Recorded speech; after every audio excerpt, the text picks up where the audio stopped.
사우디는 지금 오일머니를 탈피하려고 하는데 더더욱 필요해요, 안보가. 왜냐면 일단은 시리아는 좋아지는 계기는 오래전부터 시작을 했었는데 최근에 와서 가속화가 이제 좀 빨라졌어요. 이란은 어느 정도 설득됐어요. 그러면 다음 문제가 뭐예요? 다음 문제는 이번 5월에는 중동의 이제 새로운 패러다임을 짜볼 거예요.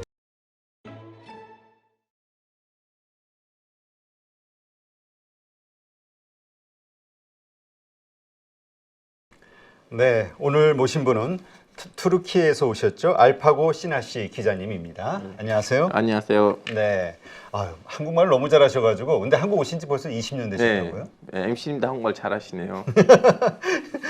저는 투르키에 꼭 가보고 싶습니다. 네, 저도 가보고 싶지만 못 가네요. 네, 지금 요즘 그 사우디가 예. 네, 그 미국과 자꾸 뭔가 대립 관계로 가면서 중동이 우리의 관심사로 좀 떠오르고 있어서 네. 이와 관련해서 좀 질문을 드리고 싶은데요. 예. 원래 중동 하면 우리가 화약고라고 불리웠을 정도로 뭔가 되게 긴장과 대립이 있었던 곳인데 요즘은 좀 다른 것 같습니다. 이란하고 사우디도 합쳐지고 화해하고. 이거는 사실은 이제 애초에 하셨던 질문으로 연결돼 있는데요. 우리가 그동안 알고 있었던 중동의 외교 논리는요, 미국하고 사우디는 이렇게 같이 가는 스타일이었는데, 근데 트럼프 때는 이제 사우디 정권이랑 사이가 너무 좋았어요. 그리고 트럼프는 야, 너네들 지금 예멘도 그렇고 이란도 그렇고 이란이 지금 시리아, 이라크, 예멘, 레바논 지금 먹은 상황인데 너네가 힘들지? 나도 이란 싫어해. 그리고 지금 그 오바마 정권 때 우리는 협상하려고 했었는데 나 뒤집을 생각까지 한다. 그럼 같이 가야지.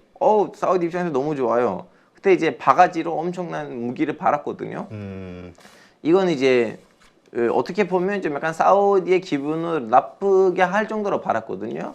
그 왕이 이제 국왕이 미국을 방문을 했을 때 이제 사진이 있어요. 거기 구글 치시면 나오긴 한데 트럼프는 이렇게 그 큰 종이에다가 이렇게 큰 종이에다가 이렇게 줄력을 해가지고 이렇게 보여줘요. 이거 이렇게 가지고 가, 이거 이렇게 가지고 가. 밑에 이제 무기 밑에 이제 가격들이 다 이렇게 적혀져 있거든요. 어떻게 보면 이건 외교적 결례이기도 하긴 한데 이제 그때 사우디는 엄청난 돈을 갖다 박아가지고 미국이랑 갖고 있었던 그 군사 협력을 강화시켰는데 그냥 트럼프가 나가면서 바이든이 왕세자랑 격을 세웠잖아요. 그리고 더군다나 중동에서는 원래 좀 약간 예멘 내전이라든가 다른 문제들에 있어서 좀 사우디의 입장을 고려를 했었어야 되는데 그동안 돈을 그렇게 가지고 갔었다면 어느 정도? 근데 딱 미국이 그렇지도 않고 그럼 사우디 입장에서는 미국이랑 같이 안보를 100% 이렇게 공유하고 미국만 믿고 가기에는 결론적으로 미국이 지금 공화당이 됐을 때 하고 민주당이 됐을 때 외교 노선이 거의 좀 약간 정권이 교체하듯이 이렇게 흩날리고 있는데 예전에는 미국의 중동 외교는 공화당하고 민주당을 갔다 왔다 했을 때 그렇게만 흔들리진 않았거든요. 그래서 사우디 입장에서도 그런 문제 하나가 있고 미국을 어떻게 받아들여야 되는 것인가. 그리고 두 번째는 사우디는 지금 오일머니를 탈출하려고 하는데 그러기 위해서는 예전에 비해서 지금 더더욱 필요해요, 안보가. 왜냐하면 안보가 잘 돼야지 외국 투자가 들어올 텐데 자꾸 예멘에서 미사일이 날려오면 외국이 와서 투자를 하겠어요. 그렇지. 그래서 사우디가 예전에 비해서 지금 더 많이 안보에 대해서 예민하고 미국이 옛날만큼 사우디의 그 안보 의식을 이렇게 제대로 뒷받침하지 못하고 그러다 보니까 사우디는 어쩔 수 없이 자기네 나름대로의 단독적으로 독보적으로 외교 노선을 짜야 되는 상황이지 그렇다고 해서 완전히 친미 노선을 벗어났다고 하기에는 좀 아닌 것 같아요. 그러니까 지금 그 예멘에서 지금 사우디에다 뭐 미사일을 날린다 말씀하셨잖아요. 일단 여기 관계가 이렇게 좀 안 좋은 이유는 뭐예요? 이웃 국가끼리? 근데 이웃끼리보다는 예멘이 오래전부터는 사우디의 좀 뭐라고 해야 되나? 어떻게 보면 청나라하고 조선 같은 느낌이었어요. 그러니까 예멘이 독립국이 맞기는 하는데 그래도 예멘의 대통령이 항상 사우디의 눈치를 보고 움직이고 있었거든요. 그 예전에 아시다시피 예멘도 이제 분단된 나라였어요. 남북부에. 근데 이제 그것도 좀 약간 사우디에 좀 독도 있고 그 다음에 이제 예멘이 통일하고 난 다음에 오랫동안 예멘에서 정권을 잡았던 그 독재자분도 사우디의 덕분에 좀 약간 오랫동안 정권을 잡고 있었어요.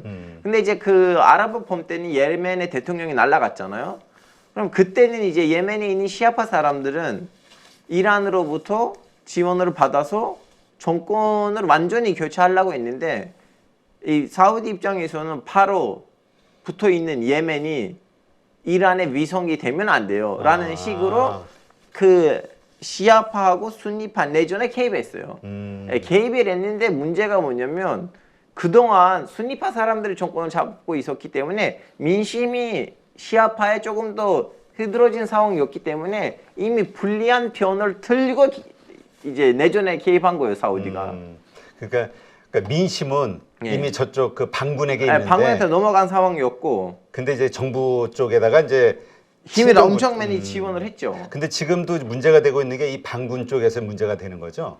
이제 반군이란 이번 이제 화해를 했잖아요, 이란이랑. 그래서 지금 사우디 외교부 장관이 반군의 수장이랑 만났어요. 그래서 조만간 정리가 될 거예요, 예멘에 좀. 그러니까 이전까지 그런 관계였는데 이번에 그렇게 화해를 했다. 이란하고도 그렇죠. 손잡으면서. 이제 이란이란 이런 쇼부로 본 거예요.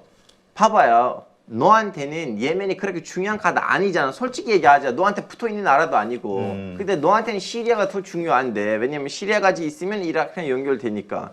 그러면 너는 예멘에서 발을 빼. 나도 시리아에서 발을 뺄게. 이런 식으로 우리는 서로 좀 약간 양보를 하면서 쓸데없이 우리 싸우지 말고 나도 지금 이스라엘이랑 몰래 외교를 하려고 했었잖아요. 나도 그걸 포기할게. 사우디가. 예. 이런 식으로 서로 이제 협상을 했었는데 거기서 이제 한 명이 도장을 찍어야 되는데 강대국이 필요하거든요. 예전에는 영국이나 아니면 러시아가 이 역할을 하고 있었는데 지금 둘 다 바쁘니까 대신 중국을 불러준 거지 중국이 와서 해드리는 거 아니에요.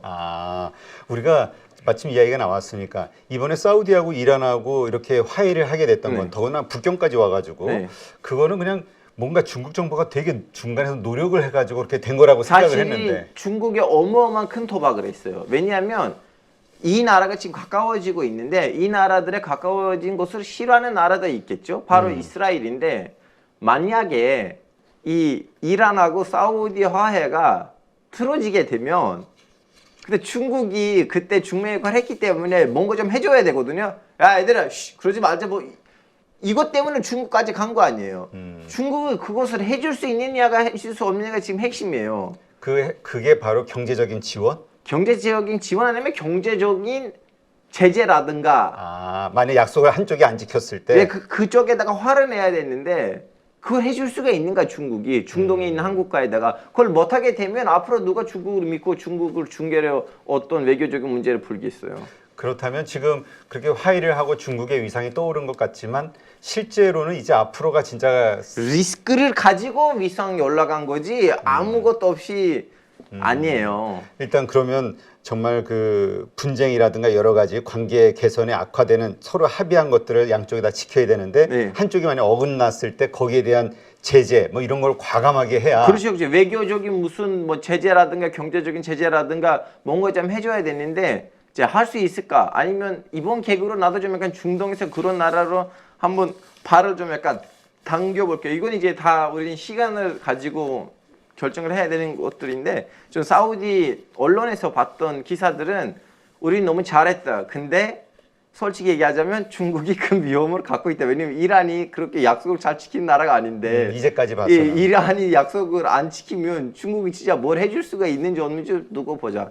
근데 솔직히 말하자면 이번 화해 모드는 예전에 있었던 화해 모드들보다는 한 단계 더 좋은 화해 모드인 게 뭐냐면 지금 사우디가 이란에다가 투자하기로 돼 있어요. 그동안 화해를 한다고 해도 이란에다가 돈을 갖다 박은 적이 없었거든요. 그래서 이번에는 투자 얘기까지 나왔기 때문에 진짜로 사우디 사람들이 이란에 가서 돈을 투자를 한다면 이거는 예전에 있었던 외교적 협상들보다 더 화끈한 협상으로 보이기는 해요. 그것도 뭐 추가로 말씀드려야 되죠. 근데 좀 우리가 수니파, 시아파 그 차이는 잘 모르지만 네. 그냥 사우디 쪽은 그쪽의 종파는 예를 들어서 좀 느슨하고 좀 자유롭고 이런 분위기인데 이란 쪽 같은 경우는 뭐 여성들의 그 박해받는 여러 가지 것들이 해외 그리고 사실 너무 아이러니한데 근데 법으로 봤을 때는 사우디 법이 이란 법보다 느슨한 거 맞아요.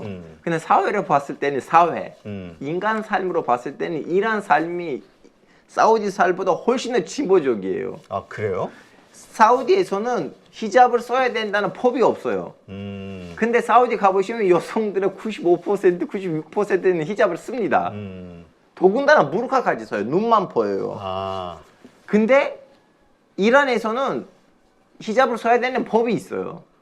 그럼에도 불구하고 여성들이 여기까지 쓴다, 아니 여기까지 쓴다, 아니 나 여기에다가 넣었다 하면서 분위기가 훨씬 더 사우디에 비해서 느슨해요. 이건 아이러니예요. 근데 요즘 나오는 뉴스를 보면은 이란 쪽에서 그 여성들에 대한 네. 그 뭐죠? 그다음에 어떤 네. 시위가 격화되고 있고 그런 네. 자유화에 대한 네. 이런 것들이 이란에서 좀 일어나는 것 같은데. 이거는 사실은 항상 서양 언론이 가지고 있었던 프레임에 맞춰서 이걸 읽고 분석하고 내거든요. 이란에서는 항상 이 종교적인 문제가 터지면서 거기서 이제 시위가 나오잖아요. 이 시위를 한 단계도 격화시키는 요소는 종교 아니고 민족이에요.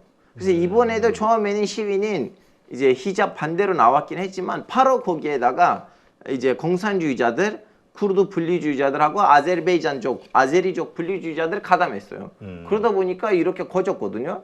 그래서 그 민족 분리주의자들이 이 시위에 가담을 하면서 기존에 있었던 이란 사람인데 단순히 종교적인 거에 대한 불만이 있어서 잠했던 사람들 다시 팔을 빼기가 시작해요. 나는 종교 규칙이 왜 이렇게 강하냐고 불만이 있는 거지 이 분리주의자들이랑 같은 라인은 아니다. 그래서 항상 이거 악순환이에요. 처음에는 종교로 나왔다가 다음에 민족 분리주의자들 가담하고 쓸데없이 거지고 다음에 이제 저기에 있었던 사람들을 팔을 빼니까 없어지고. 그러니까 순수했던 어떤 자유화 운동이 그 뭔가 그 정치적인 이념이 끼어들면서 오히려 처음에 했던 사람들이 다 빠졌다. 그렇죠, 그렇죠. 근데 그 우리가 좀 항상 보면 쿠르드족과 이란과 뭐 여러 가지 이야기들이 있잖아요. 요게 이 분열상은 어떻게 해서 일어난 거죠? 중동 역사는 참 복잡해가지고. 사실은 중동은 중국처럼 생각하시면 돼요. 제가 항상 똑같은 얘기를 하는데 중동이 중국처럼 붙었다가 독립했다가 분단됐다가 독립했다가 이렇게 악순환이에요. 예전에는 보시면 중동이 하나의 나라였다가 다시 뭐 외세가 와서 거길로부터 이제 분단됐다가 또 다시 어떤 사람이 나와서 어떤 나라가 나와서 나머지 중동 국가들을 이제 독립시키는데 지금 이제 쿠르드 사람들이 사는 동네가 좀 약간 애매모호하게 분단됐거든요. 근데 거기에 대한 불만이 있는 거지. 사람들이 뭐 그냥 쿠르드 사람을 싫어한다 이런 건 아니에요. 그러니까 지역적인 영토 문제. 근데 저도 듣기로는 1차 세계대전이 끝나고 이렇게 그냥 그 어떤 민족 이런 거 고려하지 않고 줄 쫙쫙쫙 거가지고 분리를 했다 뭐 이런 이제 얘기를. 이거는 뭐 오스만 제국 영토 안에 있었거든요, 다. 근데 이제 거기서 이제 아랍 사람들이 이제 번기를 일으키고 대아랍 번기가 있거든요. 그 계기를 타는 영국하고 프랑스는 오스만 제국의 그 모두 중동 영토를 먹었어요.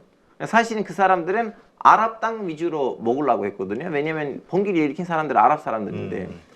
근데 워낙 또 이 이라크 서귀는 쿠르드 지역에 있는 거예요.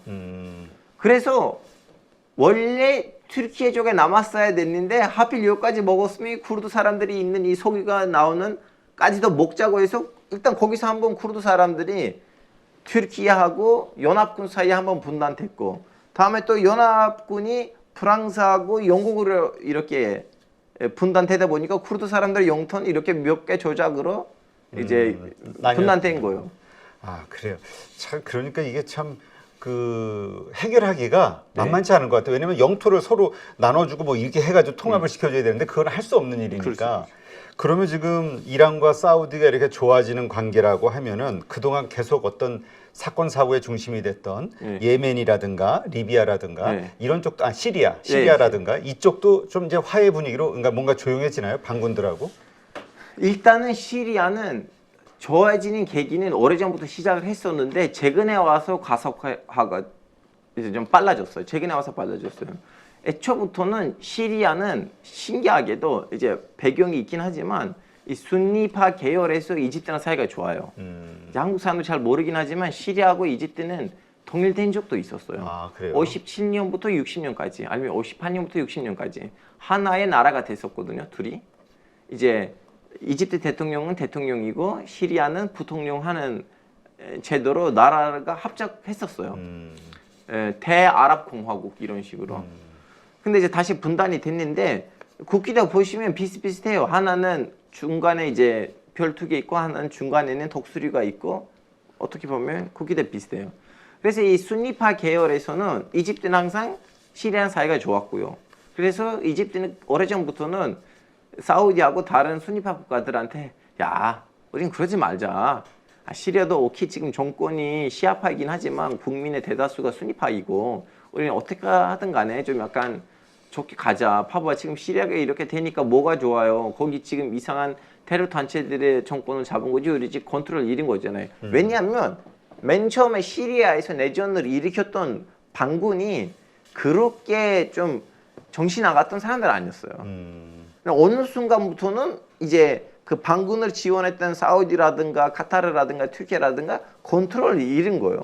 그러다 보니까 이렇게 IS 같은 단체들이 나오고 알누스라이라는 단체들이 나오고 이제 아수라장이 됐는데 근데 사우디 입장에서는 이번 계기로 이 시리아는 인구가 대다수가 순니파인데 시리아도 좀 약간 순니파로 갔으면 좋겠다. 이걸로 내전이 시작을 했는데 그런 식으로 진행이 안 됐어요. 하여튼 결론적으로는 이 시리아 내전이 터질 때는 아랍 연맹에서는 시리아를 퇴출시켰어요. 아랍 국가들이. 그렇죠. 예. 그리고 아랍 연맹에서 시리아 자리에다가 반군을 앉혔거든요.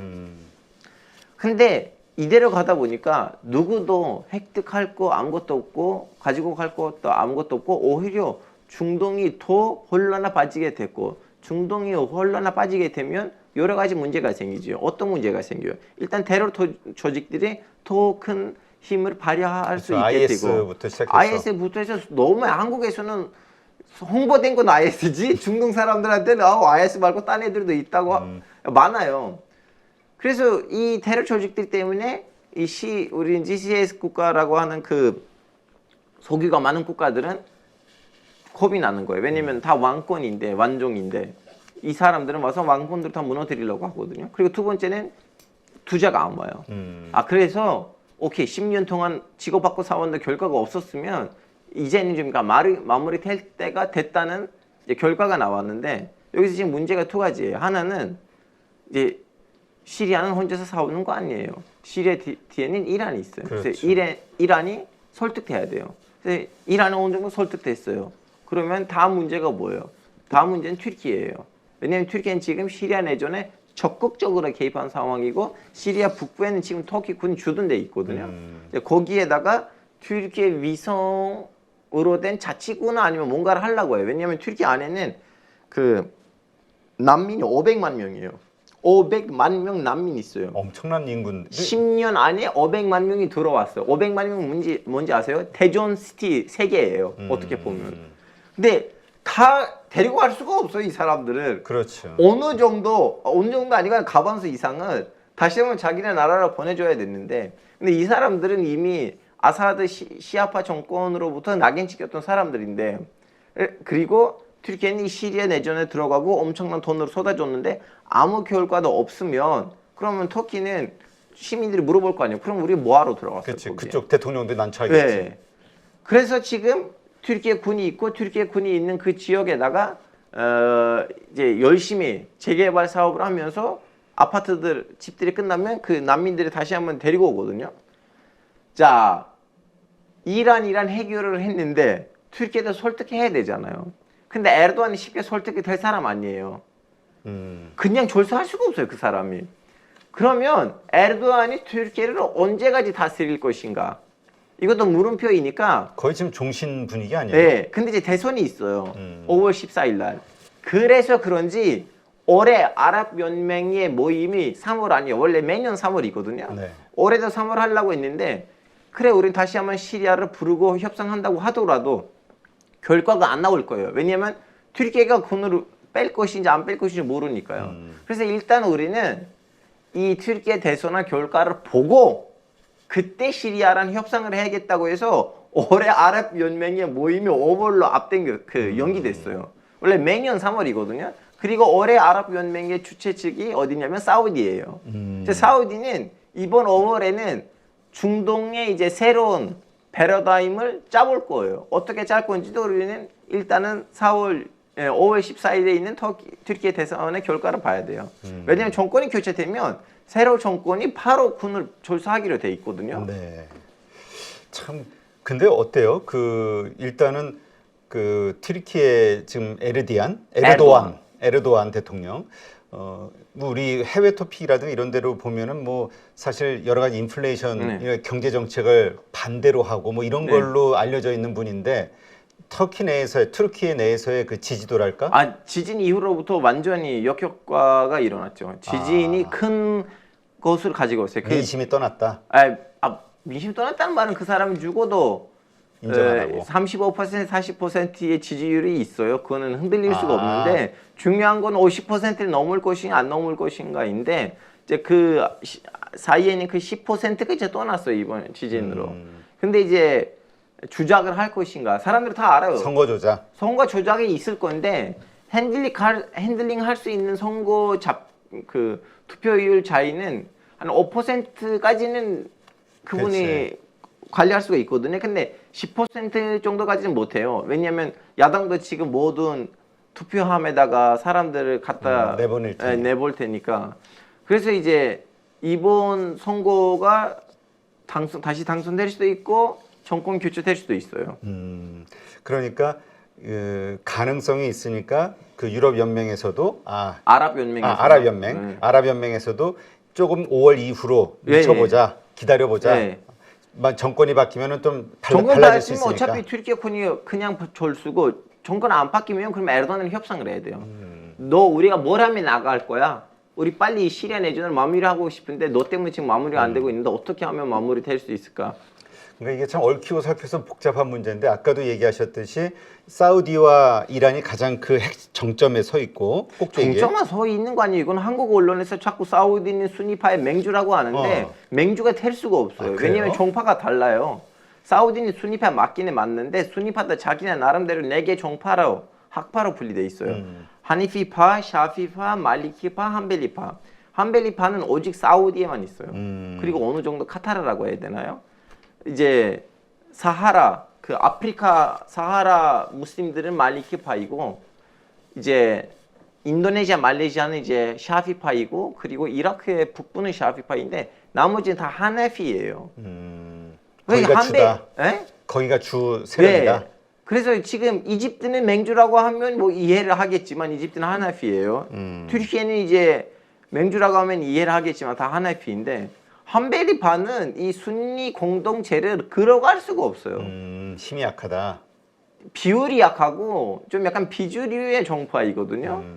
그래서 그런지 이제 왕세자도 열심히 그 카바이라는 이슬람의 성지가 있잖아요. 이제 거기서 다른 종파 선생님들을 좀 약간 띄워주면서 사우디는 하나피파의 나라 아니고 우리는 4대 종파로 다 사랑하고 잘 밀어주고 있습니다. 스탠스를 이제 최근에 와서 적극적으로 보여주고 있는 이유는 바로 그 이유예요.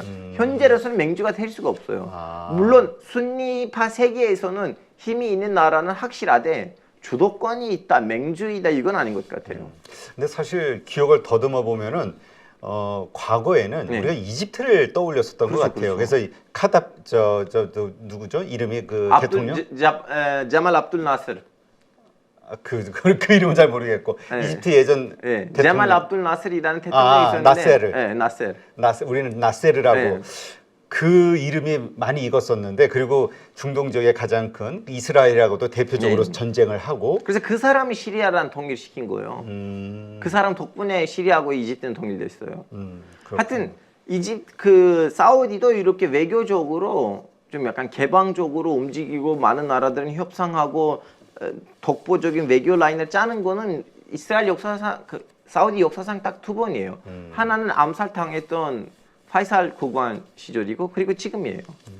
지금 이 왕세자하고 예전에 암살당했던 왕이 있어요. 그 왕 2명을 제외하면 이렇게 밖에 나가서 적극적으로 활동하는 나라가 아니었어요.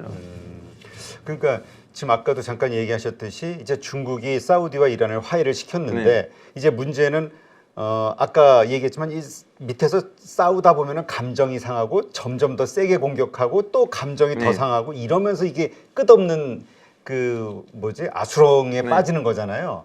그러니까 중국이 그 뭔가 중재하고 규제할 수 있는 어떤 그런 상황, 그러니까 평탄해지는 상황이 그렇게 쉽게 올 것 같지는 않다는 생각이 근데 드는데요. 솔직히 말하자면 또 언론은 잘 보도는 안 됐지만 이미 그 이란하고 사우디는 중국 없이 둘이 2년 동안 이라크하고 오만에서 열심히 다 짰어요. 아. 이제 도장을 찍을 때 중국에 간 거지. 중국이 와서 야 니네들 이렇게 싸우지 말고 이렇게 하라고 한 거 아니고 다 내용이 정해지고 난 다음에 막판에 도장을 찍으려고 중국에 간 거예요. 아, 자기네 두 나라가 먼저 합의하고. 예, 이미 다 내용이 나왔었어요. 근데 그 왜 중국을 선택했을까요? 미국도 이제 있고. 미국이 어떻게 가요? 이란하고 아, 미국은, 이란하고는 지금 적대국이니까. 이럴 때는 영국이나 아니면 러시아는 대항 국가인데 양쪽이란 다 외교적 노선이 있어야 돼요. 근데 지금 러시아는 전쟁 중이고 뭐 영국도 지금 제정신 아니고.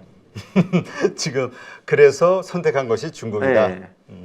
그 앞으로 중국도 지금 이게 지금은 국제 무대에서 이렇게 어깨 으쓱거리지만 이게 이제 어떻게 될지는 지나봐야 네. 된다. 어떤 또 부메랑이 돼서 올지. 아 그렇죠. 뭐 물론 저도 이제 제 개인적인 바람이 빨리 이제 이런 문제들 없어지고 중동도 좀 약간 동양처럼 빨리 발전했으면 좋겠는데 근데 또 이란하고 사우디는 붙으면 여기서 제일 먼저 개망신 당할 나라는 중국이에요. 그러겠네요. 지금 왜냐하면 또 그 성과를 막 부풀리고 있잖아요. 그렇죠. 또 미국 보란 듯이. 네. 근데 이 상황에 대해서 미국은 어떻게 느끼고 있나요? 미국이 지금 외교를 잘 못했어요. 왜냐하면 트럼프 때 했었던 노선을 완전히 바꿔버리면 그럼 뭐 어떻게? 그럼 그 사람들이 다 호구가 아니잖아요. 그 사람들도 나름 국가들인데 그 100% 호구 당할 수가 없잖아요. 어느 정도 호구로 당할 수가 있는데 100% 호구가 당할 수 없으니까 미국이 그렇게 심각하게 외교 노선을 바꿔버리면 그 사람들도 어쩔 수 없는 자기네 길을 찾아야 돼요. 그러니까 이것은 미국의 근데 사실 우리가 저 누구죠? 바이든 대통령이 네. 워낙 외교 쪽에서 오랫동안 국회의원으로 일을 했었기 때문에 네. 상원의원으로 네. 일을 했었기 때문에 참 외교를 잘할 거라고 생각했는데 사우디를 그렇게 공격한 이유가 뭐라고 생각해요? 이 중동 지역에서는? 그거에 이제 그분이 민주당 출신이다 보니까 그 가슈퀴지 기자 사건이 큰 가제물이었는데 그것을 많이 긁었거든요. 그리고 미국도 이걸 착각을 하는 건 확실히 한 것 같아요. 그 왕세자의 등장을 읽지 못했어요. 이 왕세자를 우리는 여기서 괴롭히면 왕세자도 우리의 눈치를 볼 거고 그리고 내부적으로도 그 사우디 왕실 안에 있는 그 친미 라인이 강력한 사람들이 이 왕세자를 몰아내거나 아니면 무슨 일이 해프닝이 일어날 거라고 생각을 했는데 미국 사람들이 읽지 못했던 거 뭐냐면 마메드 빈 살만 왕세자는 이미 숙종을 제대로 하고 왕세자 자리에 앉았거든요. 모하메드 빈 살만 왕세자는 2019년인가 18년 그 정확한 날짜를 까먹었는데 그때 했었던 그 숙종은 사우디 역사상에 없는 숙종이거든요. 모든 기업인들은 한국으로 따지면 현대하고 삼성 같은 그 기업인들의 그 정수들하고 그리고 유력한 왕자들을 국방부 장관 그 왕실 보호부 대장 그리고 뭐 시장들 다 야 우리는 경제적으로 어떤 거를 해야 되는데 잘 몰라서 한번 와서 우리한테 생각을 해주세요라고 리스카르트 호텔에 불렀는데 그분들 안에 들어가고 난 다음에는 다 경찰들은 그 자기 키웠던 암암리에 키웠던 이제 군대가 있어요. 그 군대가 와서 호텔을 보유해가지고 야 여기 다 사인해. 사인 안 하면 죽는다 하면서 그 사람들의 재산하고 직위를 다 해소했거든요. 그래서 그 이후로부터는 사실은 사우디가 다시 탄생했어요. 제가 얼마 전에 사우디 갔다 왔는데 젊은이들이 엄청 사랑하거든요. 빈살만을? 왜냐하면 그분들 입장에서는 물론 이 말을 왕세자도 똑같은 말을 하는데 우리나라는 예전에 북한이었어. 우리는 왜 이렇게 북한처럼 살아야 돼요? 나 이 나라를 열어주겠다. 그래서 젊은이들도 교육 받으려고 해외에 나가요. 근데 해외에 나가서 교육 끝나고 와봤는데 뭐야? 이렇게 살아야 되는 우리가? 이 생각을 하는 거예요. 그래서 지금 왕세자는 수많은 사회 계층의 그동안 억눌렀던 감정을 만족시키니까 유일하게 사우디 정치는 어떤 정치냐면 왕실 안에서 더 그 결정이 난 거지 왕실에 있는 사람들은 국민이랑 크게 터치를 안 하거든요. 이게 사우디 정치는 왕실 안에서 도는 정치였는데 이제 오래간만에 또 어떤 왕실 인사가 나와서 시민들이랑 접촉을 하고 국민이랑 접촉을 하고 국민을 뒤에다가 끌어당기고 정치를 하니까 엄청난 강력한 자리에 앉았거든요. 그래서 왕세자를 미국이 외교를 통해서 괴롭힌다고 해서 왕세자가 그 자리에 이를까? 국민들이 지지를 하니까 예. 대중적 인지도, 지지도가 과거에는 그냥 왕실에서만 이렇게 했는데 그리고 왕실 안에 있는 그 정신까지 미국에다가 발리는 사람들도 지금 숙종한 상황인데 그렇군요. 확실하게 그러니까 이 빈살만 등장 이후 사우디는 완전히 시스템이 바뀌었다. 예. 이렇게 그 방향이 바뀌었어요. 알겠습니다.